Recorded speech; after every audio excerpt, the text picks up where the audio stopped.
Saudara-saudari terkasih di dalam Tuhan Yesus Kristus, semoga kita semua dalam keadaan sehat bersama keluarga.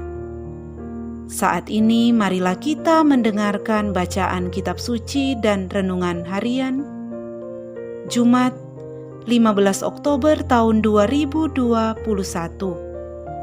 Marilah berdoa. Dalam nama Bapa dan Putra dan Roh Kudus. Amin. Allah Bapa yang penuh kasih, pada saat ini kami akan membaca dan merenungkan firman-Mu. Kami mohon, bukalah hati kami, agar kami dapat hidup seturut dengan firman-Mu. Demi Kristus Tuhan dan pengantara kami. Amin. Bacaan pertama. Bacaan dari surat Rasul Paulus kepada jemaat di Roma. Saudara-saudara, apakah yang akan kita katakan tentang Abraham bapa leluhur kita? Sebab jika Abraham dibenarkan karena perbuatannya, maka ia mendapat alasan untuk bermegah, tetapi bukan di hadapan Allah. Sebab apa kata kitab suci? Abraham percaya kepada Tuhan, dan Tuhan memperhitungkan hal itu kepadanya sebagai kebenaran. Kalau ada orang bekerja, upahnya diperhitungkan bukan sebagai hadiah, melainkan sebagai haknya. Tetapi kalau ada orang yang tidak bekerja, namun percaya kepada Dia yang membenarkan orang durhaka, imannya diperhitungkan menjadi kebenaran. Demikian juga Daud memuji bahagia orang yang dibenarkan Allah bukan berdasarkan perbuatannya. Berbahagialah orang yang diampuni pelanggarannya dan dosa-dosanya ditutupi. Berbahagialah orang yang kesalahannya tidak diperhitungkan Tuhan kepadanya. Demikianlah sabda Tuhan. Syukur kepada Allah. Bacaan Injil. Inilah Injil suci menurut Lukas. Dimuliakanlah Tuhan. Sekali peristiwa, berkerumunlah beribu-ribu orang, sehingga mereka berdesak-desakan. Yesus lalu mulai mengajar pertama-tama kepada murid-muridnya, katanya, "Waspadalah terhadap ragi, yaitu kemunafikan kaum Farisi. Tiada sesuatu pun yang tertutup yang takkan dibuka, dan tiada sesuatu pun yang tersembunyi yang takkan diketahui. Karena itu, apa yang kalian katakan dalam gelap dan yang kalian bisikan ke telinga di dalam kamar akan dimaklumkan dari atas atap rumah. Aku berkata kepadamu, hai sahabat-sahabatku, janganlah kalian takut terhadap mereka yang dapat membunuh tubuh, tetapi kemudian tak dapat berbuat apa-apa lagi. Aku akan menunjukkan kepadamu siapakah yang harus kalian takuti. Takutilah Dia yang setelah membunuh, mempunyai kuasa untuk melemparkan orang ke dalam neraka. Sungguh, aku berkata kepadamu, takutilah Dia. Bukankah burung pipit dijual 5 ekor 2 duit? Sungguh pun demikian, tidak seekor pun dilupakan Allah. Bahkan rambut kepalamu pun terhitung semuanya.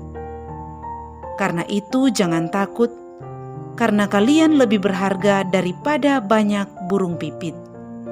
Demikianlah sabda Tuhan. Terpujilah Kristus. Saudara-saudari terkasih di dalam Tuhan Yesus Kristus, renungan kita di saat ini diberi judul Takut akan Allah. Saudara-saudari terkasih, situasi manusia pada titik tertentu berada pada situasi tapal batas.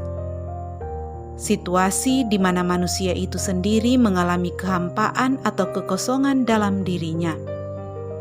Hal ini bisa berupa kecemasan, ketakutan soal masa depan, termasuk di dalamnya berupa ketiadaan keseimbangan dalam kehidupan rohani. Pada titik inilah terkadang tiap manusia atau kita mengalami suasana batin yang tidak menentu, antara kita makin beriman atau sebaliknya. Saudara-saudari terkasih, perikop Injil Lukas hari ini menegaskan pada kita tentang bagaimana seharusnya tiap kita memaknai dan menjalani hidup. Jalan yang harus kita imani adalah takut akan Allah.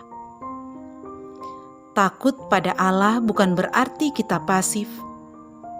Takut akan Allah berarti kita dengan kerendahan hati dan memasrahkan diri untuk mengimani dan mengamininya sebagai juru selamat satu-satunya. Saudara-saudari terkasih, takut kepada Allah berarti kita menundukkan diri dengan menyerahkan segenap hidup di tangan Tuhan Allah. Dengan demikian, kita mau diatur Tuhan dalam segala hal dalam hidup kita. Contohnya adalah bapa kita, yaitu Abraham. Penundukan diri Abraham kepada Allah dengan segenap hati, sehingga ia rela menyerahkan kendali atas hidupnya di tangan Allah sepenuhnya. Dalam nats kitab suci dikatakan, "Lalu percayalah Abraham kepada Tuhan, dan Tuhan memperhitungkan hal itu kepadanya sebagai kebenaran." Saudara-saudari terkasih, penundukan diri harus disertai dengan perbuatan dan kesetiaan, selain kita membangun relasi intim dengan Tuhan. Penundukan diri kepada Tuhan dimulai dari upaya menumbuhkan iman dengan menekuni sabda Tuhan, agar semakin kokoh menghadapi segala bentuk rintangan dan hambatan yang menghalangi hidup kita. Dengan tetap fokus pada sabdanya dan menuruti kehendaknya, sebagai wujud kita takut dan tunduk kepada Tuhan Allah. Berbahagialah orang yang diampuni pelanggaran-pelanggarannya dan yang ditutupi dosa-dosanya. Berbahagialah manusia yang kesalahannya tidak diperhitungkan Tuhan kepadanya.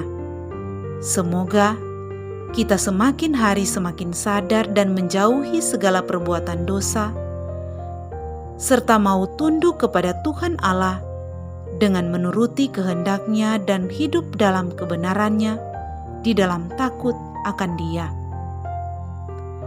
Marilah berdoa. Ya Tuhan Allah yang Maha Kuasa, kami mohon, jadikanlah kami pribadi yang semakin takut akan Allah, dan semoga kami dapat membangun jalan kerendahan hati dengan sesama kami, dengan pengantaraan Kristus Tuhan kami. Amin. Dalam nama Bapa dan Putra dan Roh Kudus. Amin.